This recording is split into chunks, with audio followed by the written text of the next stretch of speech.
Welcome to CTK Faith Streams, a way of nurturing and enriching our faith.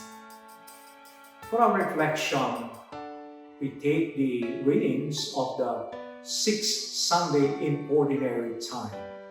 And the title of our reflection is Spiritual Leprosy.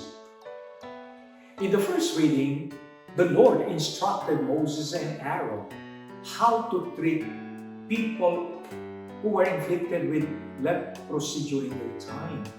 So it was to protect the community, it was for health reasons. Those who were afflicted with this sickness, they were asked to stay out of the community. They could not mix with friends. They could not mix with their families. They are even told to warn people. If there are some people coming, they have to warn them. I'm unclean, please don't approach me. That's how bad it is. That's how bad it was.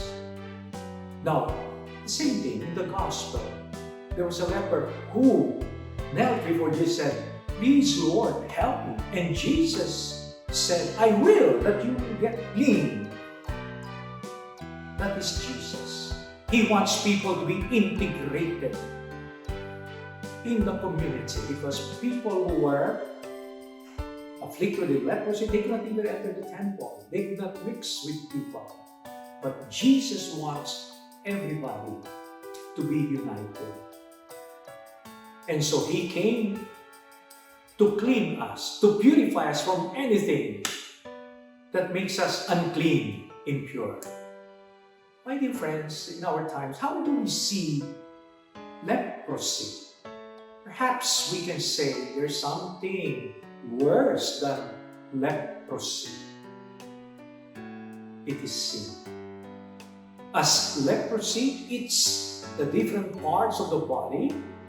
So if you are not careful about sin, if we don't turn away from sin, little by little, our whole system is eaten up by evil, and eventually we will alienate ourselves from God.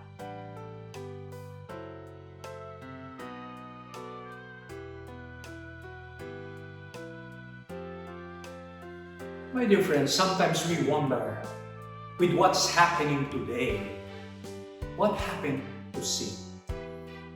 It seems sin has become relative. If I think stealing is okay, then it's not sinful. And yet, when we speak of sin and morality, we cannot just have our own or make our own standards. That's why we have the teachings of the church. God speaks to His people through His bride, through the church.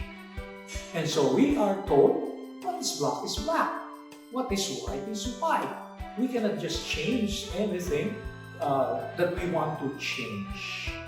So my dear friends, what kind of standards, especially when we speak of morality, that we follow in our day-to-day lives? The second reading that we have for today in this sixth Sunday in Ordinary Time, St. Paul tells us, whatever you do it to glorify God. Whatever you think, whatever you say, do it in the name of Jesus.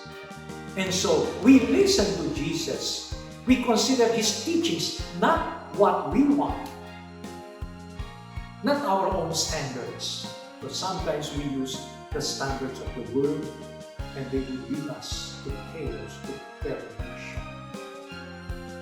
So my dear friends, let us ask ourselves, how is our faith life? What is our standard when we speak about sin? Do we stick to our own standards, or we try to listen to Jesus? We try to listen to the church. What, as they say, WWJD, what would Jesus do if He were in the same situation?